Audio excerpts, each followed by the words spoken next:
There lived a young king who set out from his palace in search of a bride. As he rode through a small town one evening, 3 friends sat under a tree and watched him pass. The eldest, proud of her beauty, said, "Oh, the king is so handsome. If he marries me, I will always wear the finest attires so he admires me every day." The middle one, who loved to joke, said, "Me, I will walk around the village every day to pepper all of you."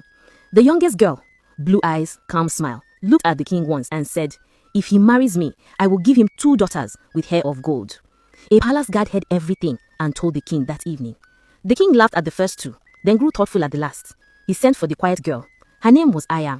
He met her, spoke softly with her, and married her soon after. The kingdom danced for 7 days. But she carried a secret in her heart, one she had never spoken aloud. She had not been like other women. She was born of the river, a spirit who once lived beneath the waters with her kind. Long ago, she had come ashore, choosing to live among humans. She loved their ways, their laughter, their cooking fires, and dances at moonlight. Time moved. Aya grew heavy with child. The king loved her and often placed his hand on her belly, whispering, "Come, my children." But not every smile in the village was a true smile. There also lived an old witch, famous for her silver teeth. She had a daughter she had been silently training to become queen. When the king chose Aya instead, bitterness grew in the witch's heart. One harvest season, the king traveled to a faraway kingdom for business transactions.